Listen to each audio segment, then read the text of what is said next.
আমি অন্তর্বর্তীকালীন সরকারকে উদাত্ত আহ্বান জানাবো, আগামী দিনের জাতির যে কোনো ক্রান্তিকালে ইসলামের যে কোনো প্রয়োজনে রক্ত দেওয়ার জন্য আবার শাপলা চত্বরে যেতে আমরা প্রস্তুত থাকবো।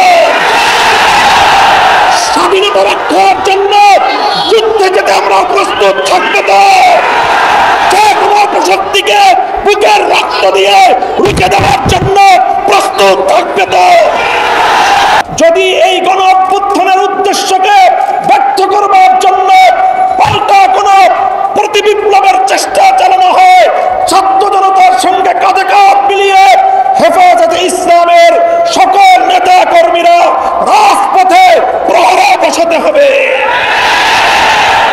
হেফাজতে ইসলাম ছিল, হেফাজতে ইসলাম আছে।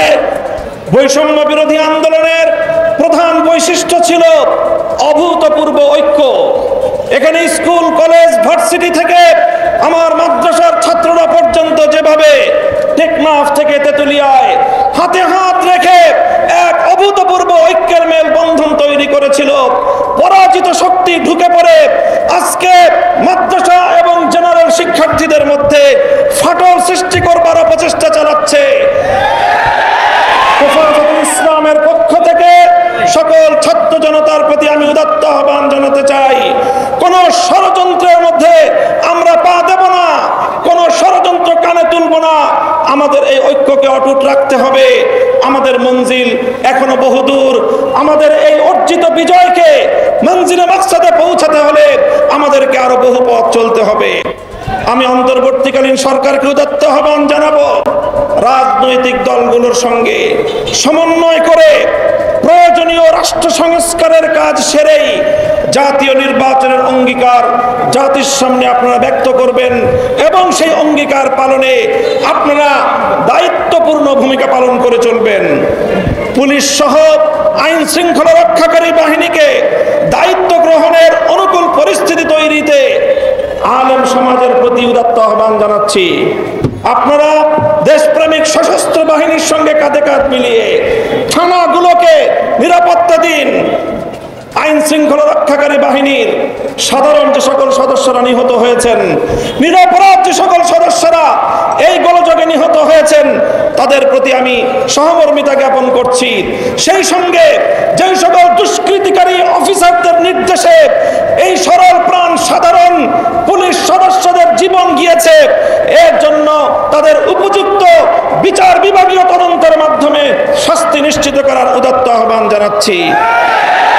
আমি হেফাজত, আলেম সমাজ ও বিরোধী মতের লোকদের বিরুদ্ধে দায়েরকৃত সকল মিথ্যা মামলা অনতিবিলম্বে প্রত্যাহার করার আমি জোর দাবি জানাচ্ছি। ছাত্র জনতার ফ্যাসিবাদ বিরোধী অভ্যুত্থানের উদ্দেশ্য বানচালের চেষ্টা চলছে, আজও চেষ্টা হয়েছে। আমার ছাত্র জনতাকে আমি ধন্যবাদ জানাই, যারা বিগত সরকারের সবচেয়ে বড় অত্যাচার এবং বৈষম্যের হাতিয়ার বিচার বিভাগকে কলঙ্কিত করবার সেই প্রয়াসকে তারা নস্যাৎ করে দিয়েছে। এই সঙ্গে বলতে চাই, যেভাবে ট্রাফিকিং ব্যবস্থার মাধ্যমে গোটা দেশে আমাদের ছাত্র জনতা নির্বিশেষে জনগণের যেইভাবে সেবা করে যাচ্ছে, স্বাগত জানাই। অনতিবিলম্বে ট্রাফিক পুলিশদেরকে দায়িত্বে নিয়োজিত করবার জন্য সরকার এবং প্রশাসনকে যথোপযুক্ত দায়িত্ব ভূমিকা পালন করার উদাত্ত আহ্বান জানাই। শ্রদ্ধা করে স্মরণ করছি 2009 সালের পিলখানা ট্রাজেডিতে নিহত সকল সামরিক কর্মকর্তা ও অন্যান্যদের। স্মরণ করছি 2013 সালে শাপলা চত্বরে গভীর রজনীতে জালিমের বুলেটের আঘাতে ঝাঁঝরা হওয়া আমার শহীদ ভাইদের। স্মরণ করছি 2014 সালের নির্বাচনের পূর্বে জালিমের নির্যাতনে নিহত সকল বিরোধী মতের শহীদদের। স্মরণ করছি 2021 সালের মোদী বিরোধী আন্দোলনে জালিম শাহী নির্যাতনে নিহত আমার হেফাজতে ইসলামের কর্মী ভাইদের। স্মরণ করছি 2024 সালের কোটা বিরোধী ও বৈষম্য কোটা সংস্কার ও বৈষম্য বিরোধী ছাত্র গণ আন্দোলনের শাহাদাত প্রাপ্ত 5 শতাধিক আমার সেই তরুণ ছাত্র জনতা সহ সকল শহীদদের, তাদের সকলকে শ্রদ্ধা ভরে স্মরণ করি এবং এই সকল হত্যাকাণ্ডের বিচার দাবি করি। সেই সঙ্গে এই সকল শহীদদের পরিবার পরিজন এবং যারা আহত হয়ে হাসপাতাল এবং বিছানায় কাতরাচ্ছে তাদের পাশে দাঁড়াবার জন্য দেশবাসীকে আহ্বান জানাই। সেই সঙ্গে আমি এই সকল হত্যাকাণ্ডের সঙ্গে জড়িত বিগত ফ্যাসিবাদী জালিম সরকার এবং এই হত্যাকাণ্ডের সঙ্গে সরাসরি জড়িত প্রশাসনের সকল ব্যক্তিদের দায়ীদের বিচার করে তাদেরকে যথোপযুক্ত শাস্তির ব্যবস্থা নিশ্চিত করার।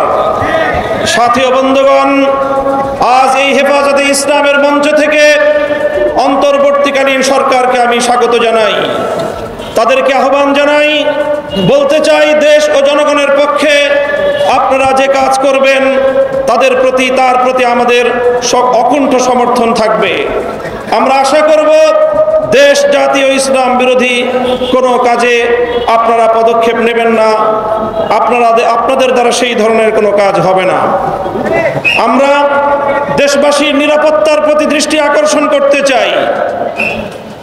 সংখ্যালঘু ইন্ডাস্ট্রিয়াল এরিয়া, বিভিন্ন মার্কেট সহ ব্যবসা বাণিজ্যের স্থান, আবাসিক এলাকা, মহাসড়কগুলোতে আমাদের হেফাজতে ইসলামের নেতাকর্মী, আলেম সমাজ, দেশবাসীকে ভলান্টিয়ারের দায়িত্ব পালন অব্যাহত রেখে দেশে শান্তি শৃঙ্খলা অব্যাহত রাখার জন্য যে কোনো ত্যাগ স্বীকার করতে আমি আহ্বান জানাই।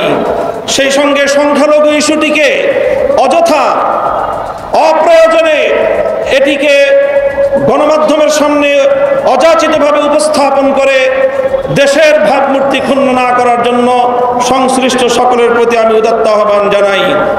সেই সঙ্গে আমি আজ এই মঞ্চ থেকে স্মরণ করছি বাংলাদেশের লক্ষ কোটি প্রবাসী রেমিটেন্স যোদ্ধাদেরকে, যারা বাংলাদেশের অর্থনীতির মেরুদণ্ডকে সোজা রেখেছে, যাদের রেমিটেন্স যুদ্ধে ফ্যাসিবাদী সরকারের অর্থনীতির ভিত ধসে পড়েছিল। সুতরাং আবার তাদেরকে আমি আহ্বান জানাতে চাই, বাংলাদেশের প্রবাসীরা যারা যেখানে আছেন, আপনারা রেমিটেন্স পাঠিয়ে আমার দেশের নতুন সরকারকে সহযোগিতা করুন। দেশের অর্থনীতি পুনর্গঠনে আপনারা ভূমিকা পালন করবেন। সেই সঙ্গে আমি অন্তর্বর্তীকালীন সরকারকে উদাত্ত আহ্বান জানাতে চাই, রেজিম সরকারের বিরুদ্ধে বাংলাদেশের ছাত্র জনতার পাশাপাশি গোটা বিশ্ব জুড়ে আমাদের প্রবাসী ভাইয়েরা তারা রাজপথে নেমে এসেছিল।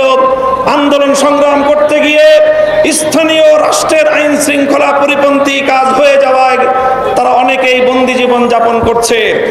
কূটনৈতিক যোগাযোগের মাধ্যমে অতি দ্রুত তাদের সকলের পাশে দাঁড়িয়ে আমার সেই সকল প্রবাসী ভাইদেরকে মুক্ত করার ব্যবস্থা গ্রহণ করবেন।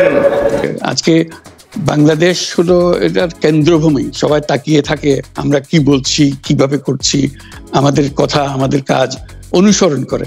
এটাকে পৃথিবীর সমস্ত দেশ এটাকে অত্যন্ত সম্মানের চোখে দেখে।